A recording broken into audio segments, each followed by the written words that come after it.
Hello বন্ধুরা, আমি আপনাদের বন্ধু মইদুল। একটা সময় ছিল যখন দেশের মানুষ নিজের দেশের মাটিতে থেকেও স্বাধীন ছিল না, নিজের কথা বলার স্বাধীনতা ছিল না, নিজের সিদ্ধান্ত নেওয়ার স্বাধীনতা ছিল না, আর দেশের শাসনভার ছিল অন্যের হাতে।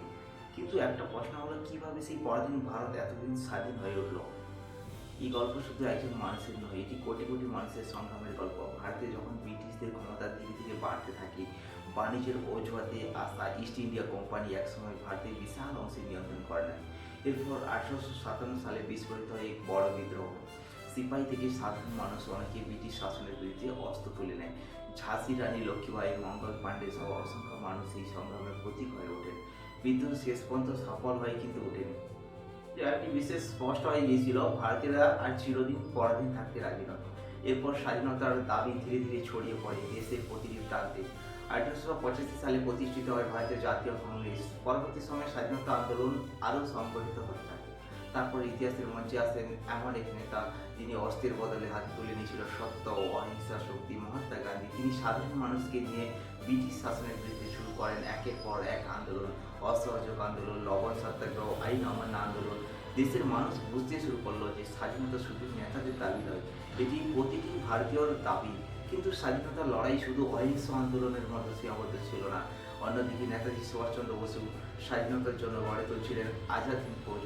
তার ডাক ছিল, তোমরা আমাকে রক্ত দাও, আমি তোমাদের স্বাধীনতা দেবো। এই আহ্বান অসংখ্য ভারতীয় হৃদয়ে আগুন জ্বালিয়ে দিয়েছিল।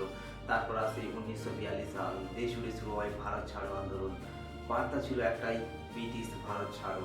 হাজার হাজার মানুষ গ্রেপ্তার হয়, অনেকে নির্যাতনের শিকার হয়, অনেকে প্রাণ হারান, কিন্তু স্বাধীনতার দাবি আর থামানো যায়নি। এরই মধ্যে দ্বিতীয় বিশ্বযুদ্ধ ব্রিটেনকে অর্থনৈতিক ও রাজনৈতিকভাবে দুর্বল করে দেয়। ভারতে ব্রিটিশ বিরোধী আন্দোলন ক্রমে তীব্র হতে থাকে। ব্রিটিশ সরকার বুঝতে পারে ভারতকে আর আগের মতো শাসন করে রাখা যায় না। অবশেষে সেই দিনটি এসে গেল, 15 আগস্ট 1947 সাল। মধ্যরাত পেরিয়ে ভারত প্রবেশ করে স্বাধীনতার নতুন যুগে। দীর্ঘ প্রায় 2 শতাব্দী ব্রিটিশ শাসনের অবসান হলো, ভারত হলো স্বাধীন। নতুন এই স্বাধীনতার সঙ্গে জড়িয়েছিল এই গভীর বেদনা, দেশ ভাগ হলো।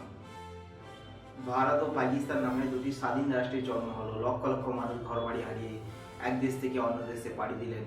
অনেকে পরিবার হারালো তাদের প্রিয়জনকে। 15 আগস্ট শুধু আনন্দের দিন নয়, এটি স্মরণ করার দিন সেই সব মানুষকে যাদের ত্যাগ ও সংগ্রামের বিনিময়ে আমরা স্বাধীনতার স্বাদ পেয়েছি।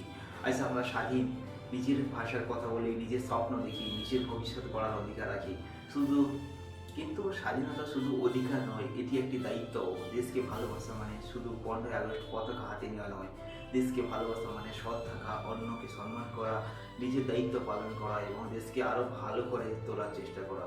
জয় হিন্দ। ভিডিওটি ভালো লাগলে লাইক করুন, বন্ধুদের সঙ্গে শেয়ার করুন।